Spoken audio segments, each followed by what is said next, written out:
우리 사람이 가지고 있는 감정들은 참 다양합니다. 사람이 가진 감정 중에는 긍정적인 감정도 있고 또 부정적인 감정도 있지요. 근데 그 부정적인 감정을 살펴보면은 분노와 좌절, 또 원망과 미움, 그리고 두려움이라는 그러한 감정이 있습니다. 그런데 제가 생각하기에 이 두려움이라는 감정은 굉장히 파괴적인 힘을 가지고 있는 것 같습니다. 왜냐하면 두려움이 우리 마음에 한번 들어오면은 그 다음부터는 합리적으로 생각하지 못하게 되기 때문이죠. 합리적으로 생각하지 못하게 되면은 잘못된 판단을 하게 되고, 잘못된 판단을 하게 되면은 또 그것이 잘못된 결정으로 이어지게 됩니다. 잘못된 결정이 계속 누적이 되면은 우리의 인생은 더 어려워지고 더 힘들어지고 불행해지게 되는 것이죠. 제가 한번 예를 들어보겠습니다. 이스라엘 백성들이 출애굽을 하게 된 결정적인 사건은 여러분 유월절 사건입니다. 이 유월절 사건은 그 애굽의 모든 장자들이 죽임을 당하는 그러한 사건이었습니다. 애굽의 입장에서 보면은 하나님의 심판이 내려진 것이지만 그 반대로 이스라엘 백성들의 입장에서 보면은 하나님의 구원의 시작이었던 것이죠. 이 유월절 사건을 시작으로 이스라엘 백성들의 삶에는 날마다 하나님의 구원의 은혜와 구원의 감격이 함께하게 되었습니다. 가장 먼저 모세를 통하여 이루어진 홍해를 가르고 건넌 일, 그리고 마라의 쓴물을 단물로 바꾼 일, 하늘을 보니 하늘의 구름 기둥과 불 기둥이 매일같이 그들의 삶을 인도해 주었고, 또 배고프지 않도록 날마다 만나와 메추라기가 떨어지는 그러한 은혜를 경험하게 됩니다. 또한 아말렉과의 전쟁에서 그 모세가 손을 들 때 승리하게 하신 하나님의 그 구원의 역사를 그들은 느끼게 되었습니다. 그런데 여러분, 이렇게 이스라엘 백성들의 발걸음을 인도하신 하나님의 그 놀라우신 여정 가운데 단연코 최고는 여러분 뭐라고 생각하세요? 저는 아마도 그 여리고성을 함락한 사건이 아닐까 싶습니다. 왜냐하면 정말 아무도 그 여리고성을 점령할 것이라고 생각하지 못했기 때문입니다. 왜냐하면 여리고성은 굉장히 컸습니다. 그리고 그 성벽이 굉장히 두꺼웠습니다. 군대도 많았습니다. 그래서 한번 보기에 여리고성은 절대 점령할 수 없겠구나 라는 그러한 마음이 든 것이죠. 하지만 칼 한 번 휘두르지 않고, 창 한 번 써보지 않고, 화살 한 번 쓰지 않고 이스라엘 백성들은 하나님의 놀라우신 능력으로 그 여리고성이 무너지는 것을 경험하게 되었습니다.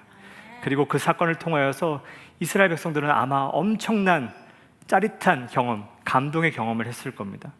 그리고 앞으로 무엇이든지 우리가 할 수 있겠구나, 그 자신감이 그 여리고성을 점령하는 그 일로 말미암아 이스라엘 백성들에게 나타났을 것입니다. 사기가 충천되는 것이죠. 그렇다면 여러분, 이 이스라엘 백성들이 여리고성을 함락하고 나서 그 다음에 만난 성이 여러분 무엇인지 아십니까? 너무 똑똑하시네요. 그 다음에 아이성을 만나게 됩니다. 그런데 이 아이성에 정탐꾼이 갔다 오게 되죠. 그리고 그 정탐꾼들이 여호수아에게 말합니다. 제가 아이성에 가보니까 여리고성에 비해서 그 아이성은 정말 아이와 같은 성입니다. 크기가 크지 않고 성벽도 두껍지 않고 군사도 많지 않습니다.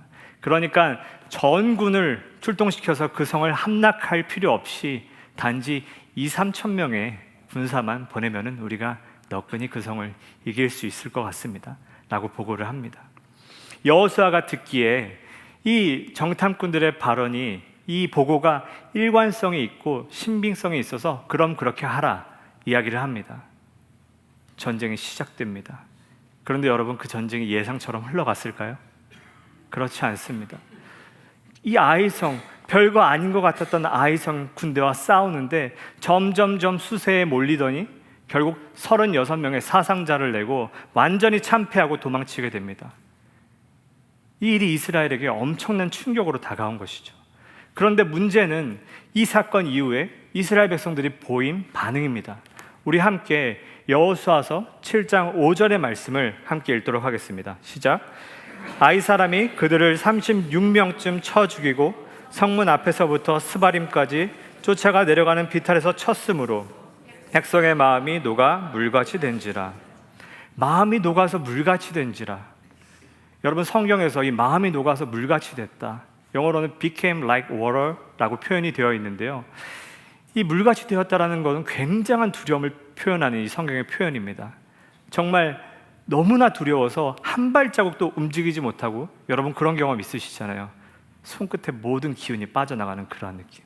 그래서 그 자리에 털썩 주저앉은, 정말 이 표현이 너무나도 찰떡인데요. 그래서 물과 같이 땅바닥에 아예 붙어있는 것과 같은 그러한 좌절과 두려움의 마음, 이것들을 이스라엘 백성들이 경험했다라는 것이죠. 그런데 여러분 한번 생각해 보십시오. 이스라엘 백성들은 남자 장정만 60만 명입니다. 그런데 3,600명이 죽은 것도 아니고 3만 6천 명이 죽은 것, 36만 명이 죽은 것도 아닙니다. 단지 36명이 죽은 거예요. 어떠한 전쟁에서도 36명의 사상자는 우리가 생각할 수 있는 그러한 일 아닙니까? 그런데 이스라엘 백성들은 이 한 가지 사건 때문에 그 마음이 녹아서 물과 같이 되고 움직일 수 없을 정도로 그 큰 두려움을 느꼈다라고 말합니다. 그런데 문제는 이 이스라엘 백성들의 반응만이 문제가 아닙니다. 바로 오늘 성경에서 말하는 여호수아의 모습이 더 충격적인데요. 7장 6절의 말씀 우리 함께 읽겠습니다. 시작. 여호수아가 옷을 찢고 이스라엘 장로들과 함께 여호와의 궤 앞에서 땅에 엎드려 머리에 티끌을 뒤집어 쓰고 저물도록 있다가, 여호수아가 옷을 찢고 먼지를 뒤집어 쓰고 하루 종일 여호와의 궤 앞에서 일어나 엎드려져 있었다라고 합니다. 성경에 보면 그 얼굴을 땅바닥에 대고 일어나지 못했다, 하루 종일이라고 말합니다. 그렇다면 여러분, 여호수아는 왜 이렇게 땅바닥에 일어나서 일어나지도 못했던 것일까요? 그의 마음에 뭐가 있었기 때문입니까? 맞습니다. 두려움이 있었기 때문입니다. 그렇다면 여러분 생각해 보십시오. 과연 이 여호수아의 마음에는 어떠한 두려움이 있었을까요? 지금 모세를 뒤이어서 이 가나안 땅으로 넘어왔고, 가나안 땅에서 이 아이성 전투를 통해서 큰 패배를 경험했습니다. 그러자 마음에 든 생각이, 이러다가 우리가 가나안을 정복하지 못할 수도 있겠다라는 그러한 두려움이 마음 안으로 들어온 것이죠. 그리고 뒤로 돌아다 보니까 장정만 62호, 그 전체 인원수는 한 200만 명 정도 되는데 그 사람이 다시 애굽으로 돌아갈 수도 없고, 정말 이러다가 이곳에서 떠돌이 신세가 되는 것은 아닌가, 그 마음이 이 마음속으로 깊이 들어온 것이죠.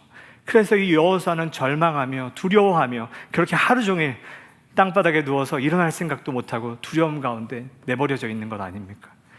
얼마나 그 모습이 처참했으면 하나님께서 여호수아를 보고 뭐라고 말씀하십니까? 일어나라, 어찌하여 땅에 얼굴을 대고 누워있느냐 라고 하시면서 하나님께서 그렇게 호통치듯한 그러한 구절이 나오게 됩니다. 그런데 여러분, 이 여호수아와 이스라엘의 모습을 보면서 한 가지 우리의 옛 말이 떠오르게 됩니다. 한 번의 실수는 병가지 상사다. 여러분 너무 박식하시네요. 한 번 실수는 병가지 상사다. 이건 뭐냐? 전쟁에서의 승패는 흔한 일이다. 그러니까 한 번의 승리에 도취되지 말고, 또 한 번 졌다고 해서 너무 다운되지도 말고 일어서라, 이런 말이죠. 그런데 그렇다면 이 여호수아가 이 우리의 옛 말을 알았더라면, 한 번의 실수는 병가지 상사지, 이렇게 생각하면서 그 얘기를 알았더라면 아마 이스라엘 백성들을 향해 이렇게 얘기했을 겁니다. 내일 다시 우리가 저 아이성을 공격한다. 우리가 저 성을 너무 만만하게 봤다. 내일은 2, 3천 명이 아니라 그것을 10배인 2, 3만 명으로 다시 공격한다. 하나님께서 우리에게 여리고성을 허락하시지 않으셨냐? 아마 저 내일 아이성도 우리의 손 안에 무너지게 될 것이다 라고 선포하면서 나가야 하는 것이죠. 이것이 합리적인 생각 아닙니까, 여러분?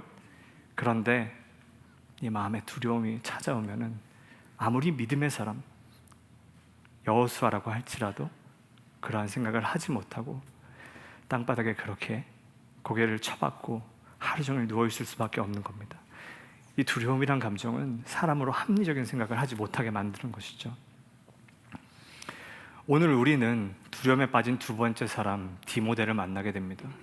디모데는 바울이 믿음으로 낳은 아들입니다. 정말 훌륭한 믿음의 사람이죠. 그런데 이 디모데에게는 어떠한 두려움이 있었던 것일까요? 어쩌면 이 여호수아에게는 실패에 대한 두려움이 있었습니다.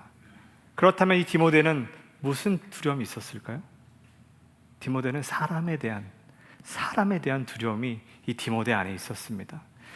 디모데는 그 바울을 뒤이어서 에베소 교회를 담임하게 되었습니다. 그런데 아주 젊은 나이에 그 교회를 담임하게 된 거예요. 요즘에도 여러 교회들 보면 혹 젊은 목사님들이 그 대형 교회를 담임하는 그러한 것을 보게 되면 참 쉽지가 않습니다. 왜냐하면 사람들이 이렇게 생각하기 쉽거든요. 젊은데 뭘 알겠어? 경험도 없으면서 잘할 수 있겠어?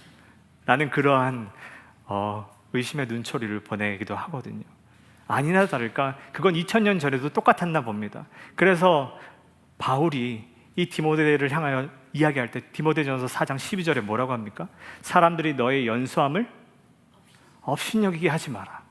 사람들이 너의 연수함을 업신여기게 하지 마라. 그것은 뭡니까? 이 디모데가 연수하다고 해서, 어리다고 해서 그 디모데를 업신여기는 사람들이 그 주위에 있었다라는 것입니다. 젊은 나이에 그 교회를 담임하면서 얼마나 그 마음에 두려움이 있었을까요? 뿐만 아닙니다. 디모데에게 허락된 두려움은 그뿐만이 아닙니다. 당시 그 에베소 교회에서 안팎으로 그 에베소 교회를 공격하는 거짓 선지자들이 있었습니다. 이단들이 있었습니다. 이제 막 그 교회를 담임하게 되면서 정말 목회에만 집중하기도 너무나 힘든데 교회 안팎으로 이단들이 들어와서 이 디모데를 못살게 굴고 이 교회를 분란을 계속 일으킨다면 이 디모데 입장에서 얼마나 힘들까요? 디모데 안에 굉장한 두려움이 있었을 겁니다. 뿐만 아닙니다. 여러분, 이 디모데 이 말씀을 쓸 당시에 바울은 어디에 있었습니까? 로마의 감옥에 갇혀 있었습니다. 이 디모데는 항상 어려움이 있을 때마다 이 바울에게 연락해서 어떻게 해야 하는지, 내가 무엇을 해야 하는지 그렇게 물어보고 도움을 받으면서 그렇게 하루하루 이 교회를 섬겨 나갈 수 있었죠. 하지만 그가 감옥에 갇힌 뒤로 내가 어쩌면 앞으로 바울에게 그러한 도움을 받을 수 없을 수도 있겠구나, 그러한 마음이 이 디모데의 마음에 큰 두려움으로 다가왔을 것입니다. 뿐만 아닙니다. 그 당시 이런 소문이 돌기 시작했어요. 바울이 로마 감옥에서 순교할 것이다. 나의 믿음의 아버지, 나의 영적인 아버지, 나를 여기까지 이끌어준 그 믿음의 스승인 바울이 결국 그 감옥에서 죽는다면 내가 영영 그를 만날 수도 없겠구나. 그렇다면 나는 어떻게 되지? 라는 그러한 마음의 두려움이 아마 이 디모데 마음에 있지 않았을까 싶습니다. 그렇다면 여러분, 여기서 한번 생각해 봤으면 좋겠어요. 그 바울이 가진 두려움, 그 실패에 대한 두려움, 그리고 이 디모데가 가진 사람에 대한 두려움, 이 두려움은 도대체 어디서 온 것입니까? 이 바울은 40년 동안이나 모세를 따라다니면서 모세가 하는 모든 일과 하나님의 이적들을 경험했어요. 근데 오늘 이 순간에 이 두려움 때문에 정말 땅바닥에 얼굴을 대고 쓰러져 있을 만큼 큰 두려움을 경험하게 됩니다. 이 디모데 역시 굉장히 훌륭한 집안에서 훌륭한 신앙교육을 받고 또 바울의 인정을 받아 에베소를 담임하게 되었죠. 하지만 오늘 그 두려움 때문에 굉장히 마음을 쓰면서 아파하고 있는 이러한 상황입니다. 과연 이 두려움은 누가 준 것입니까? 이 두려움은 어디서 온 것입니까? 성경에서 보면은 이 두려움은 하나님께서 주신 마음이 아니다라고 분명하게 말하고 있는데, 그렇다면 이 두려움은 여러분 어디서 온 것입니까? 우리 함께 창세기 3장 10절의 말씀을 함께 읽기를 원합니다. 창세기 3장 10절의 말씀, 우리 한 목소리로 읽도록 하겠습니다. 시작. 이르되 내가 동산에서 하나님의 소리를 듣고 내가 벗었으므로 두려워하여 숨었나이다. 성경에서 이 두려워하였다라는 말이 가장 처음 나오는 구절은 바로 이 창세기 3장 10절의 말씀입니다. 아담이 하나님 앞에 범죄함으로 말미암아 죄를 짓게 된 것이죠. 그래서 아담이 두려워하였다고 합니다. 여러분, 죄가 우리 마음에 두려움을 가져다 줍니다. 죄로 인해서 하나님과 멀어진 그 관계가 우리 가운데 두려움을 가져다 줍니다. 그 멀어진 관계 사이로 마귀가 틈을 타고 우리 마음에 두려움을 가져다 주는 것이고, 하나짜리 두려움을 10개로 증폭시켜서 우리의 마음을 더욱더 두렵게 만드는 것이 그 마귀가 하는 일입니다. 성경에서 분명히 말합니다. 하나님께서 우리에게 두려운 마음을 주시지 않았다고 말합니다. 두려움을 주는 것은 죄가 주는 것이요, 하나님과 멀어진 그 관계가 주는 것이요, 결국 마귀가 우리 마음에 두려움을 가져다 주는 것입니다. 그러므로 여호수아도 예외가 아니었고 디모데도 예외가 아닌 것처럼 오늘날 이 죄성을 가지고 살아가는, 죄의 본성을 가지고 살아가는 우리 모두는 이 죄에서 자유로울 수 없고 언제든지 이 죄의 노예가 될 수 있고, 이 두려움의 노예가 될 수 있고, 이 두려움 가운데 살아갈 수 있는 존재라는 것입니다. 여러분, 그렇다면 우리가 이 두려움 가운데만 살아야 하는 것일까요? 우리는 이 두려움 가운데 일어서지 못하는 존재입니까? 매일같이 이 두려움을 정면으로 맞서면서 그 마음 가운데 고생을 하면서 그렇게 살아야만 하는 존재입니까? 그렇지 않습니다. 너무나 감사하게도 하나님은 오늘 우리에게 그 두려움을 이길 수 있는 하나님의 마음들을 우리 가운데 부어주신다라고 말합니다. 하나님께서 우리 가운데 그 두려움을 모두 물리칠 수 있는 그러한 마음들을 우리에게 부어주신다라고 오늘 말씀 가운데 약속하십니다. 우리 그 말씀 함께 읽어보겠습니다. 디모데후서 1장 7절의 말씀입니다. 시작. 하나님이 우리에게 주시는 것은 두려워하는 마음이 아니요 오직 능력과 사랑과 절제하는 마음이니. 여러분 믿으십니까? 여러분 믿으십니까? 하나님께서 오늘 이 마음을 우리 가운데 충만하게 부어주실 줄 믿습니다. 첫 번째 마음은 능력의 마음입니다. 하나님께서 이 두려움 가운데 서 있는 우리에게 이 두려움에 맞설 수 있는 능력의 마음을 부어주신다 약속하십니다. 골리앗이 나타났을 때 그 사울 왕과 또 이스라엘 백성들은 큰 두려움을 느끼고 벌벌 떨었다라고 성경은 기록하고 있습니다. 하지만 다윗은 골리앗 앞에 나아가면서 뭐라고 말합니까? 너는 칼과 창과 단창으로 나에게 나오지만 나는 만군의 여호와의 이름, 곧 내가 모욕하는 이스라엘 하나님의 이름으로 네 앞에 나아가노라, 이렇게 말하지 않습니까? 여러분 생각해 보십시오. 거인 골리앗은 똑같습니다. 사울 왕에게도 거인 골리앗은 똑같고 이스라엘 백성에게도 똑같습니다. 그런데 왜 이 다윗은 그렇게 담대하게 선포하며 나아갈 수 있는 것일까요? 그 골리앗을 바라보고 순간 내 안에 용기를 만들어낸 것입니까? 골리앗이 있으니까 빨리 용기를 만들어내자, 다윗이 이렇게 생각한 것입니까? 아닙니다. 하나님께서 그 두려움 가운데 그 두려움에 맞설 수 있는 능력을 이 다윗 안에 부어주셨기 때문에 다윗이 그러한 고백을 하며 골리앗 앞에 나아갈 수 있었던 것이죠. 여러분 명심하시길 바랍니다. 우리가 아무리 두려운 상황이 있을지라도 하나님께서는 우리 안에 그 능력을 부어주시는 분이심을 반드시 믿으시기 바랍니다. 그렇게 신뢰하는 여러분 모두에게 두려움에 맞설 수 있는 그 능력이 허락되기를 주님의 이름으로 축복합니다. 두 번째는 사랑의 마음입니다. 하나님은 우리 안에 있는 두려움을 몰아낼 수 있는, 쫓아낼 수 있는 그 사랑의 마음을 우리 가운데 부어주신다라고 약속하십니다. 요한일서 4장 18절의 말씀 우리 함께 읽도록 하겠습니다. 시작. 사랑 안에 두려움이 없고 온전한 사랑이 두려움을 내쫓나니 두려움에는 형벌이 있습니다. 두려워하는 자는 사랑 안에서 온전히 이루지 못하였느니라. 여러분 그렇습니다. 두려움은 무엇을 내쫓습니까? 아니, 사랑은 무엇을 내쫓습니까? 두려움을 내쫓습니다. 사랑이 우리 안에 있으면 우리 안에 두려움이 머물 공간이 없는 것입니다. 그 사랑이 두려움과 맞지 않아 그 두려움을 계속 몰아내게 됩니다. 우리 가정에 그 어떤 문제가 와도, 그 어떤 경제적인 어려움이 와도 그것을 능히 이뤄낼 수 있는 것은 우리 가족이 끈끈하게 사랑하고 있다라는 그 마음일 것입니다. 그 마음이 있으면 그 어떠한 이 세상의 도전도 그 가정 안에 두려움을 머물게 할 수 없는 것이죠. 우리가 회사를 다니면서 어떤 어려운 프로젝트가 주어졌다고 생각을 해봅시다. 어렵고 힘들고 정말 생각하면 스트레스를 받고 그런 두려움이 우리가 잘할 수 있을까? 그 두려움이 우리 안에 몰려올 때에도 그 팀 안에서, 그 회사 구성원들 안에서 그 상사와 그 부하 직원이 서로 끈끈하게 사랑하고 서로 아낀다라는 그런 유대가 있으면, 그 마음이 있으면 그 프로젝트는 능히 성공할 수 있는 것이죠. 어떠한 어려움이 있더라도 두려운 마음을 몰아내고 협력하여 선을 이루어갈 수 있는 것입니다. 하나님께서 우리를 시드교회라는 이름으로 하나로 묶어주셨는데 이 안에 우리 목회자와 성도님들이 하나가 되어서 서로 사랑하는 마음이 있고 서로를 아낀다는 마음이 있다면 그 디아스포라 선교, 어려운 과제를 이 시대에 하나님께서 우리 교회에 허락하셨지만 그것을 하나님께서 우리가 두려움 없이 감당할 수 있도록 사랑의 마음을 부어주실 때 우리가 능히 이 사업을, 이 하나님의 거룩한 사업을 아름답고 하나님의 뜻 가운데 이루어 나아갈 수 있는 것이죠. 여러분, 교회 일을 하다가 사람들 간의 관계에 있어서 껄끄러운 관계가 생길 수도 있고 불편한 마음이 생길 수도 있습니다. 그때마다 여러분 이렇게 기도하셔야 됩니다. 하나님, 나를 사랑하시는 거 내가 합니다. 내가 하나님을 사랑합니다. 그 고백이, 내 안에 그 고백이 그 하나님께서 나에게 맡기신 일을 그 실패에 대한 두려움 없이 감당할 수 있게 하는 것이고, 사람에 대한 두려움 없이 감당할 수 있게 하는 것이죠. 우리가 MC 리더를 하면서도 또 MC 구성원이 되어서 또 체인지 메이커가 되면서 내가 저 일을 감당할 수 있을까라는 그러한 두려움이 있을 때, 내가 하나님을 사랑하는 마음 허락하여 주시옵고 하나님이 나를 사랑하신다는 그 확신이 내 안에 있게 하여 주시옵소서.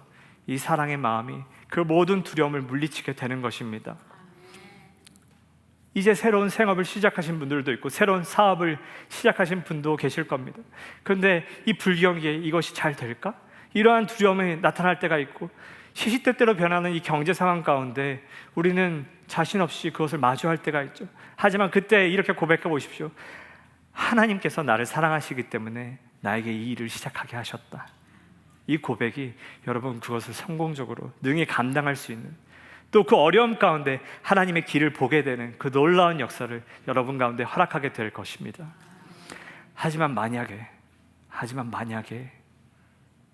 내 안에 이 사랑의 마음이 없다면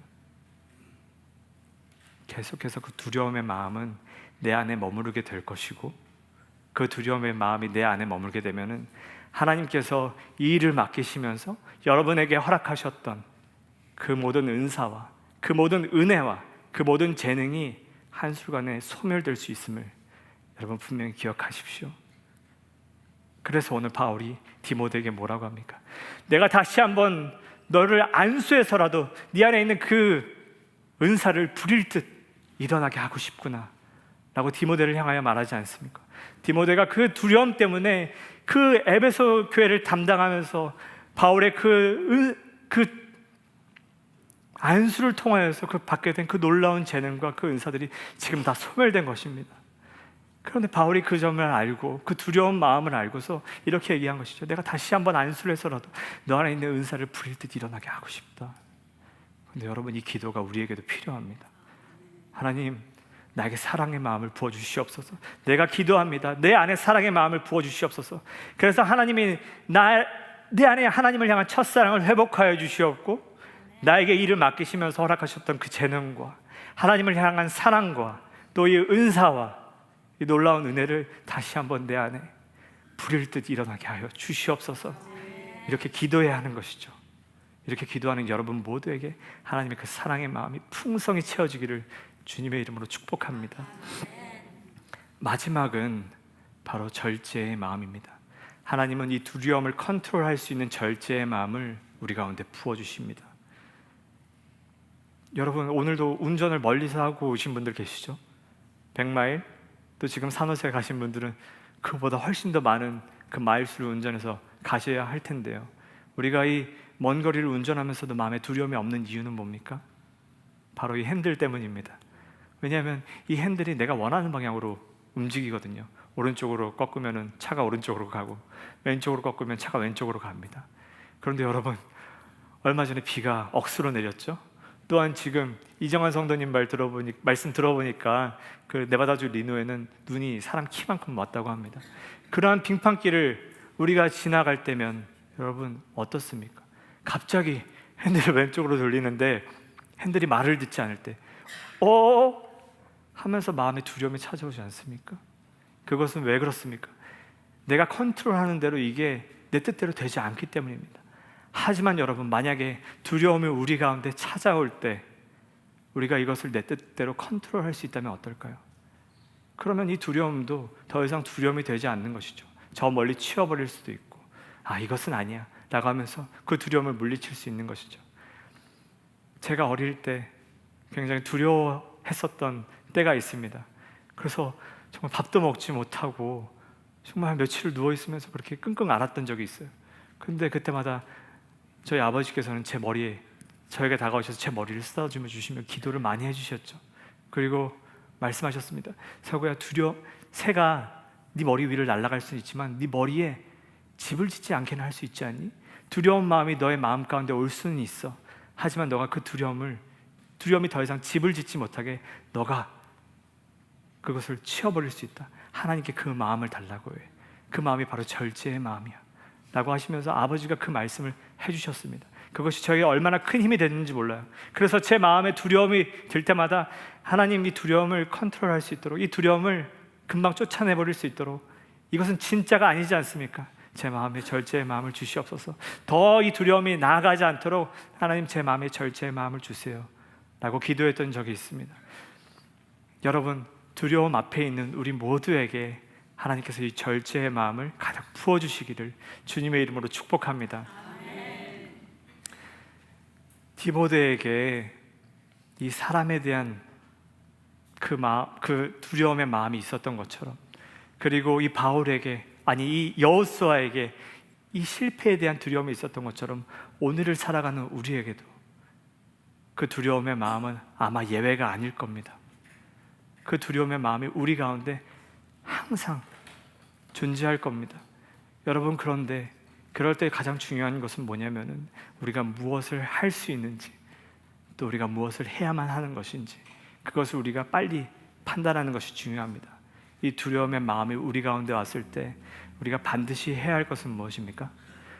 바로 우리 마음에 그 두려움을 가져다주는 그 사단의 역사에 맞서서 그것을 이길 수 있는 마음을 부어주시는 하나님 앞에 우리가 나아가 무릎 꿇고 기도하는 것일 것입니다.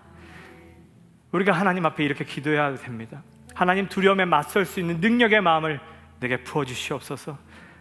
하나님이 두려움을 몰아낼 수 있는, 쫓아낼 수 있는 그 사랑의 마음을 내 가운데 부어주시옵소서. 하나님이 두려운 마음이 다가올 때마다 나에게 그 두려움을 제어할 수 있는, 컨트롤할 수 있는 절제의 마음, 평강의 마음을 내게 부어주시옵소서. 그렇게 기도할 때 하나님께서는 여러분 가운데 그 두려움에 맞설 수 있는 능력의 마음을 부어주십니다. 그 두려움을 쫓아낼 수 있는 사랑의 마음을 부어주십니다. 그 두려움을 컨트롤할 수 있는 절제의 마음을 여러분 가운데 부어주십니다. 오늘 이 자리에 나오신 여러분 모두에게 이 하나님께서 부어주시는 그 마음이 풍성히 임할 줄 믿습니다. 그리고 여러분의 삶이 앞으로 70대대로 다가오는 이 모든 두려움의 역사 가운데 온전히 자유케 되는 그 놀라운 은혜가 여러분 삶에 풍성하여지기를 주님의 이름으로 축복합니다.